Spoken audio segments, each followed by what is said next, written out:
everyone, it's Jen. Welcome back or welcome to Bookish Blonde. So today's video we are going to talk about all of the March releases that are on my radar that I've added to my Goodreads that I'm hoping to read sooner rather than later. There are quite a few. Now, like I say every month I do this, obviously there's more releases than what I'm going to mention here. These are just ones that for one reason or another, grabbed my attention and my interest. So I have my computer here so I can look them all up with you guys and tell you a little bit about what kind of genre they are, maybe a little bit what they're about, and yeah, go from there. So maybe grab a snack, maybe make sure you have a drink, a coffee, or something, because this might be at least probably like a 30-minute video. I don't know. It might be a little long. We'll see how it goes. All right, so the first release day in March is March 4th. I have quite a few to talk about that are coming out on March 4th. So I should probably stay out of a bookstore for the whole month of March so that I don't go broke. Okay, let's see. So the first one, March 4th, it's When the Bones Sing. The cover actually grabbed my attention.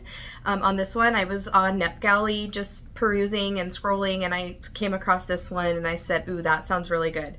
This is by an author by the name of Ginny Myers Sain. Never heard of her. But yeah, so March 4th, this one comes out.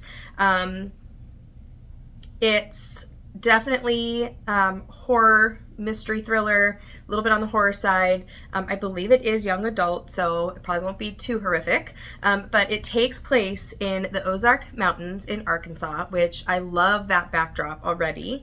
It's kind of a Southern Gothic supernatural thriller. This girl, the main character, Dovey, she can hear the bones of the dead. We have some missing girls that end up being found. Their bodies are discovered. Some of the people in the town feel like it's some kind of serial killer or some supernatural force. So you have different theories on these murdered hikers, and they are trying to find answers.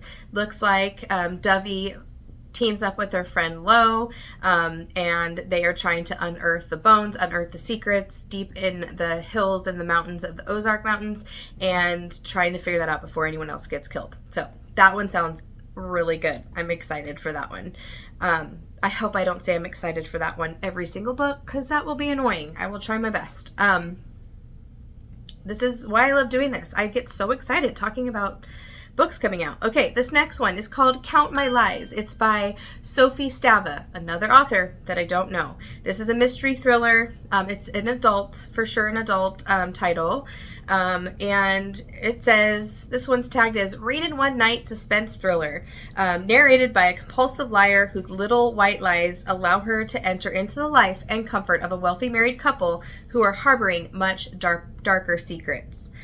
For the millions of us still chasing those Gone Girls, this is perfect for fans of Lisa Jewell, Lucy Foley, and Laura Dave. Yes, please. This sounds amazing. All right, next one on March 4th is Broken Country. This is not a mystery thriller. We're going to change it up a little bit. This is historical fiction. This is by Claire Leslie Hall. Another one that the cover caught my eye as I was scrolling. This one is going to be a very compelling and sensitive novel, it says. If you like Where the Crawdads Sing, you probably will like this book, it looks like. We are looking at deadly consequences of a love triangle in an English farming village where there's dangerous secrets that resurface from the past. And it says, yeah, perfect for fans of Where the Crawdads Sing. Romance, mystery, historical fiction. Yes, please. This one sounds so good. So good. All right. Next one, March 4th still. Where was I? Okay. March 4th, we are getting book number 5 in the Finley Donovan series. It's Finley Donovan Digs Her Own Grave. I still have to read book 4. It's up on my shelves behind me somewhere. But, you know, definitely going to grab book 5 because I enjoy the series. It's a lot of fun. You can't take it too seriously. It's not like the best prose you'll ever read or anything like that, but it is so much fun, and I have enjoyed the first 3, so I'm going to continue on with that series. Okay, the next one is a new novel by Georgia Hunter. I have not read We Were the Lucky Ones, but that's one of her most popular books that everyone seems to love. This one's called One Good Thing. It's historical fiction. You're going to get themes of hope, courage, resilience, which I love. That's why I love historical fiction. This one is following a young woman's journey through war-torn Italy. Never been to Italy. I'd love to go one day. But it takes place in 1940. We have best friends that meet at university, Lily and Esty. It looks like Esty's son Theo is born, and they become as close as sisters, it says. There is a war being fought across borders, and in Italy, Mussolini's racial laws have deemed Lily and Esty descendants of an inferior Jewish race. But life somehow goes on until Germany invades northern Italy, and the friends find themselves in occupied territory. Esty, who's older and fiercely self-assured, convinces Lily to flee first to a villa in the countryside to help hide a group of young war orphans, then to a convent in Florence where they pose as nuns, and forge false identification papers to the underground. Then there's disaster that strikes. Okay, I'm going to stop reading because I feel like this is giving too much away, but this is all in the description. I'm not spoiling anything for you, but I am going to stop reading. But I like that there's going to be motherhood in here. There's going to be female friendships in here, survival, and it's Italy. So yeah, I'm very excited. Like I said, not gonna read anymore because I don't want to get too much detail. I want to be surprised a little bit. Okay, I think, is that all we have for March 4th? Yes, that was the last one for March 4th. Next release day, March 11th. I have 3 coming out on March 11th.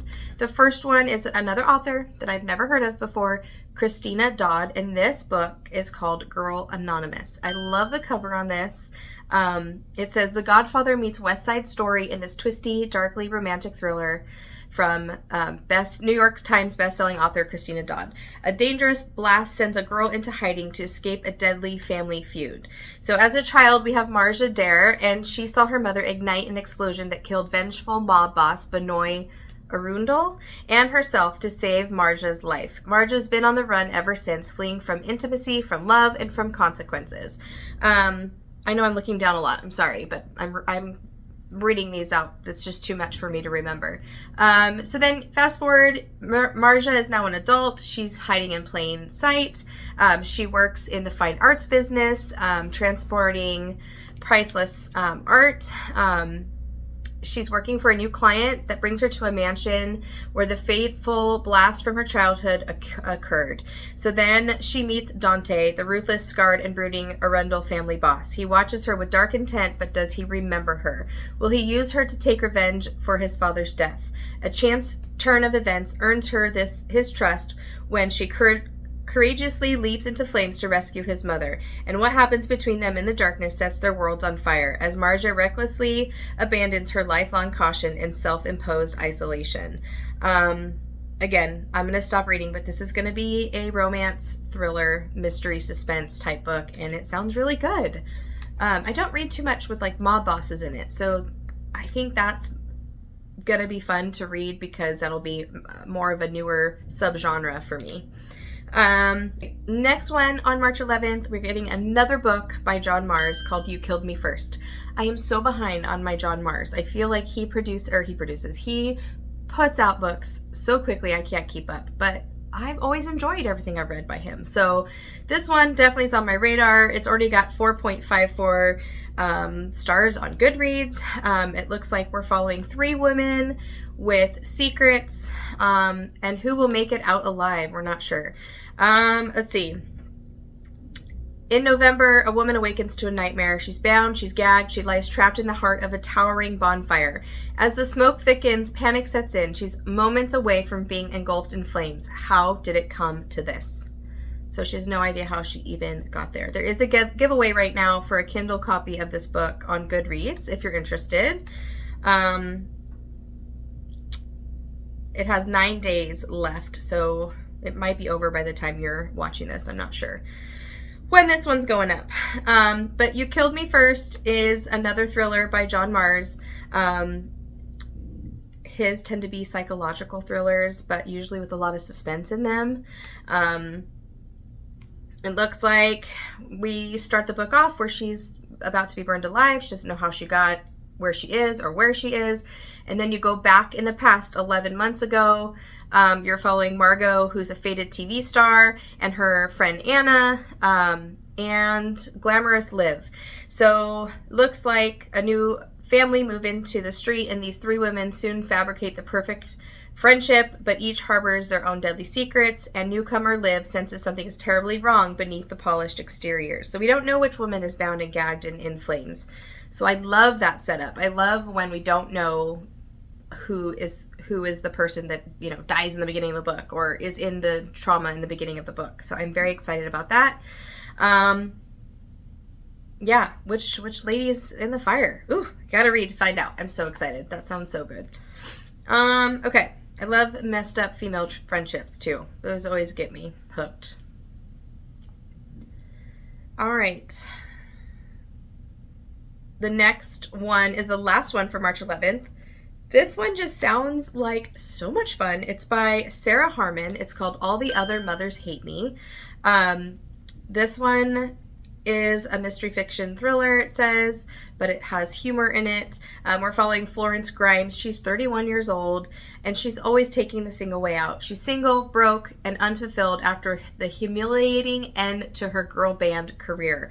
She has only one reason to get out of bed each day, her 10-year-old son, Dylan. But then Alfie Risby, her son's bully and the heir to a vast frozen food empire, mysteriously vanishes during a class field trip. Dylan becomes the prime suspect. Florence, for once, is faced with a task she cannot quit. She's got to find Alfie and clear her son's name or risk losing Dylan forever. Never mind that she has no useful skills and that all the other school moms hate her. Oh, and she has a reason to suspect Dylan might not be as innocent as she'd like him to believe. So did Dylan do something to this boy? I can't wait for the banter between all the moms, all the school moms. Very relatable there. That's hilarious. Yeah, so that should be a lot of fun. Good times. My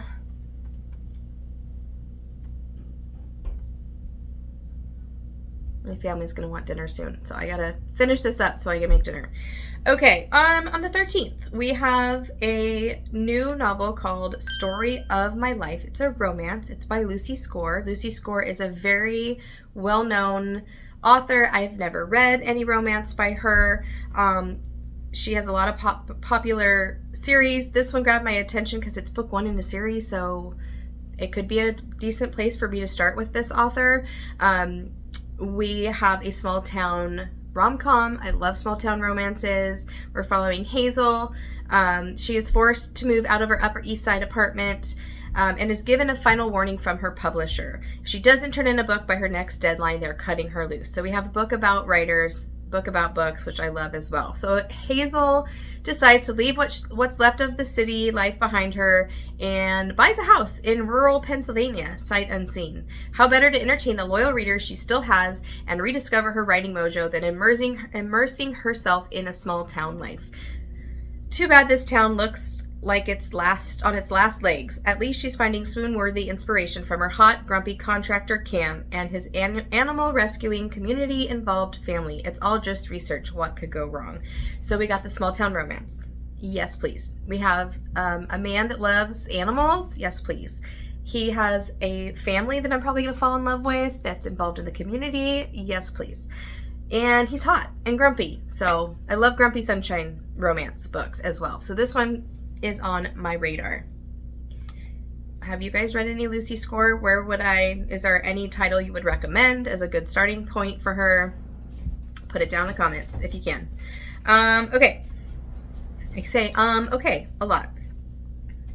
All right. The next few are from March 18th. March 18th, we're getting another historical fiction from Susan Meisner called A Map to Paradise. Don't love this cover, but that's fine. This one takes place in 1950s Malibu. We're following a Hollywood backlist named Melanie Cole and her next door neighbor Elwood. But the screenwriters, she's afraid to leave her house. So she's chatting with her neighbor through the windows because she doesn't want to leave home. He's her sole confidant. He is her sole confidant, though, as she and her housekeeper, Eva, an immigrant from war-torn Europe, rarely make conversation. Then, one early morning, Melanie and Eva spot Elwood's sister-in-law and caretaker, June, digging in his beloved rose garden. After that, they don't see Elwood at all anymore. Where could a man who never leaves the house possibly have gone? So they suspect something has happened to him. We have unexpected secrets, 3 different women that we're following. They form an alliance, and we're not going to read any more. But it sounds like a historical fiction mystery, and I feel like there's not a lot of those. Maybe there is, and I'm just not aware of them. But I really love mystery, and I really love historical fiction. So this one is right up my alley. And Susan Meisner is an author I have loved before, so I think this is going to be a huge win. Okay, switching gears. March 18th. I've never read Stephen Graham Jones. He is a horror writer. What grabbed my attention with this one, The Buffalo Hunter, is because it has historical fiction, but horror, and also vampires. And we're also following, it takes place in American West in 1912. You have a Lutheran priest who transcribes the life of a vampire who haunts the fields of the Blackfeet Reservation looking for justice. We have a diary written in 1912 by this pastor. It's discovered in a wall, and this diary unveils a slow massacre and a chain of events that go back to 217 Blackfeet dead in the snow, told in transcribed interviews, so we have mixed media in this, by a Blackfeet named Good Stab, who shares the narrative of his peculiar life over a series of confessional visits. This is an American Indian revenge story written by one of the new masters of horror, Stephen Graham Jones. That sounds amazing. I can't wait to try him out. I don't know if he'll be an author for me, but I am sure excited to try him out.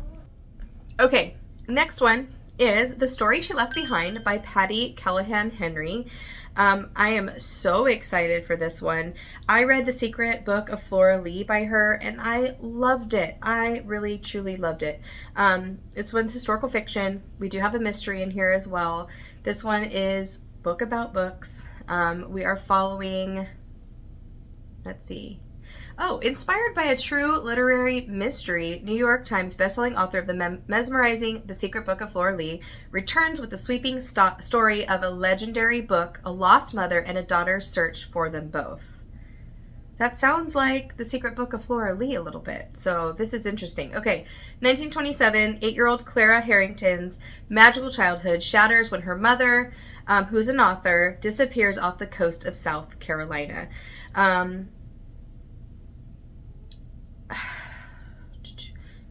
How do you pronounce this name? Her mother's name is Bronwyn Newcastle Fordham. I don't know if I'm saying that right.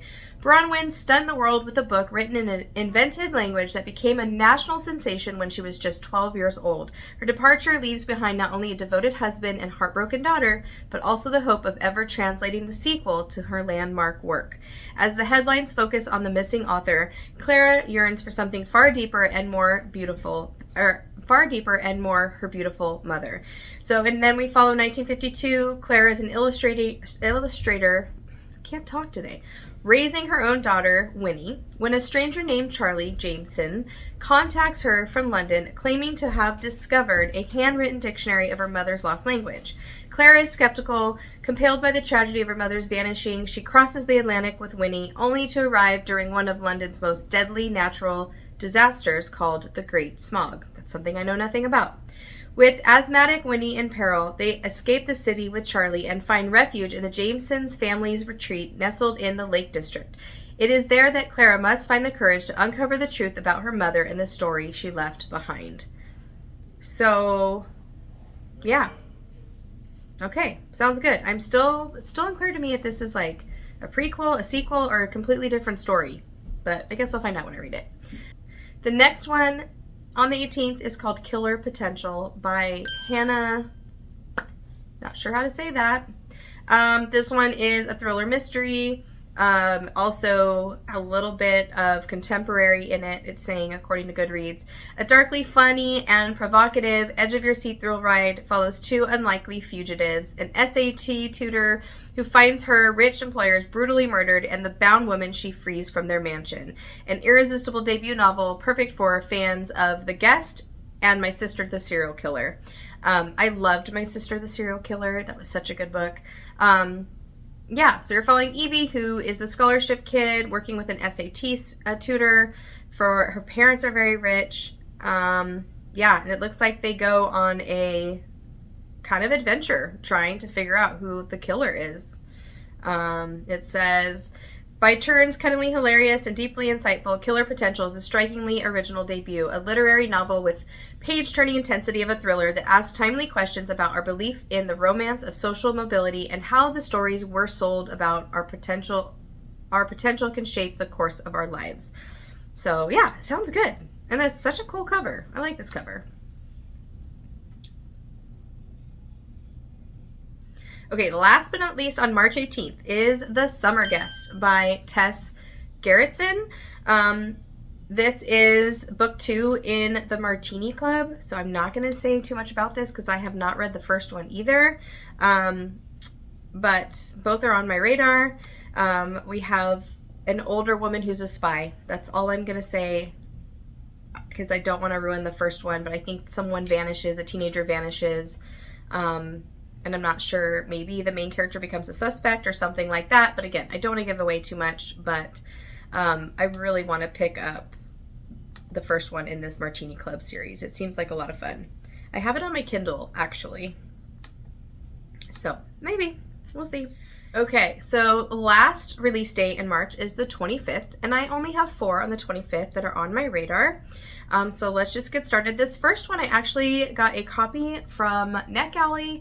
I have 2 releases, the end of March, early April. So I may read this one in March. We'll see. I'm not too sure how. I have a lot of books I'm trying to fit in March, so we'll see. But this one comes out March 25th. It's called Saltwater by Katie Hayes. Katie Hayes is the author of The Cloisters. And I own that book. It sounds really intriguing. This one is I think completely different than The Cloisters. I think that one's more fantasy. This one's just a mystery thriller.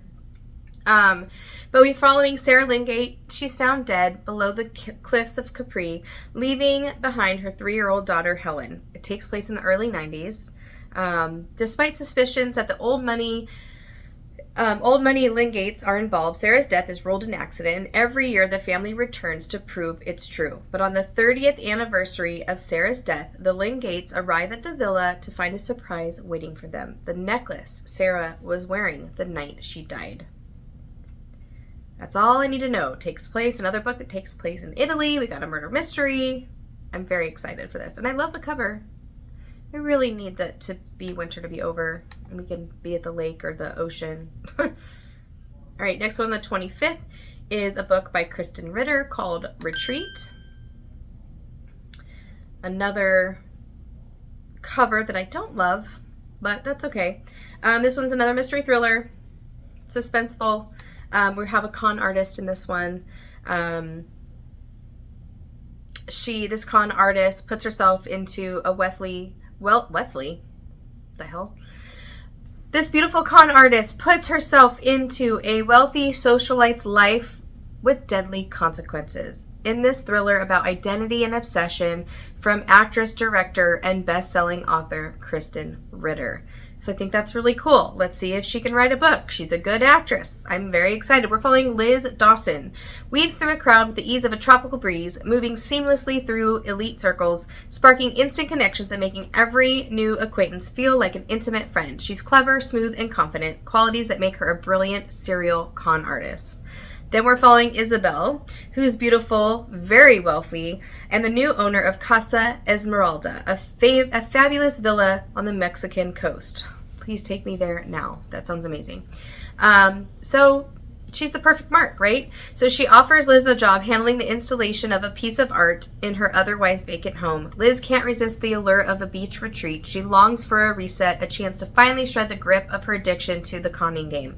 But when Liz, with her lush dark hair and intense green eyes, is mistaken for Isabel herself, Liz can't help effortlessly slipping into this socialite's identity.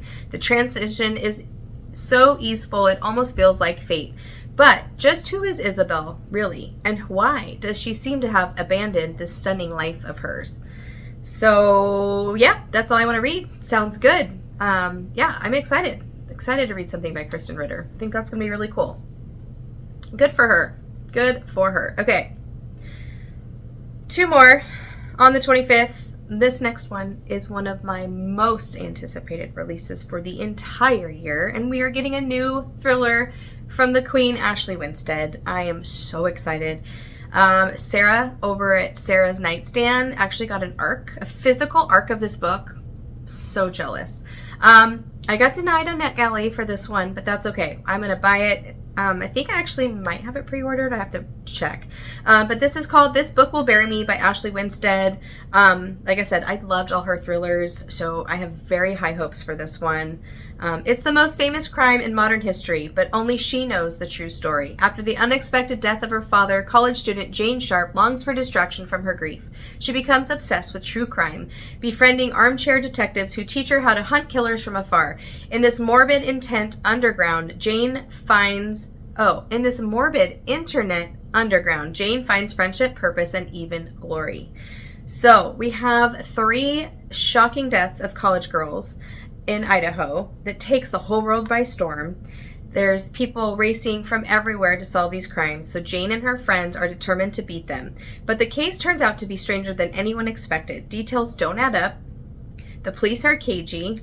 And there seems to be more media hype and internet theorizing than actual evidence. So when Jane and her sleuths take a step closer, they find that every answer only begs more questions. Something is not adding up. And they begin to suspect their killer may be smarter and more prolific than any that they faced before. Placing themselves in the center of a story starts to feel more and more like walking into a trap.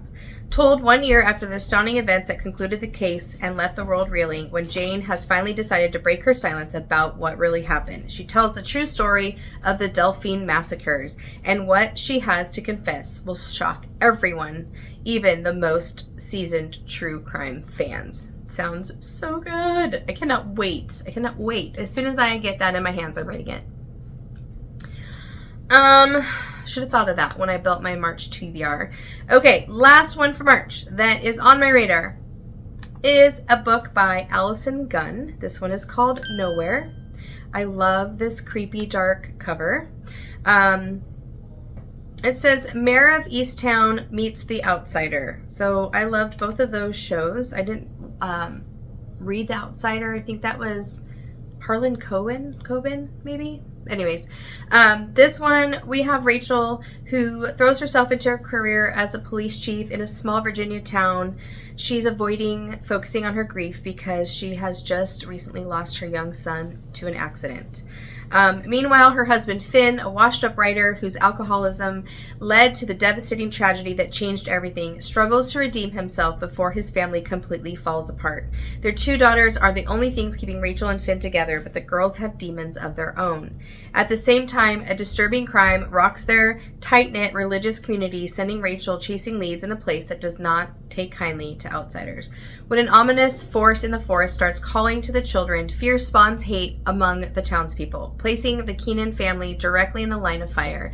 Left with no choice but to rely on each other, Rachel and Finn must come together to face threats inside out. This is a haunting family saga and a disquieting horror debut. This one sounds really good. I'm excited. Horror mystery thriller. Yes, please. So there you have it. Those are all my March anticipated reads. That was a lot. I'm exhausted now. I hope put some of these on your radar, maybe something new that you haven't heard of. But like I said, we got a lot of mystery thriller. We got some historical fiction. Only one romance, but that's okay, right? I think there's only one romance in there. But yeah, so there you have it. I'm excited. I'm excited about all these. Let me know, what did I forget? What are you guys excited about that's coming out in March that I missed? And I will see you guys in my next video. Thanks for watching. Happy reading. Bye.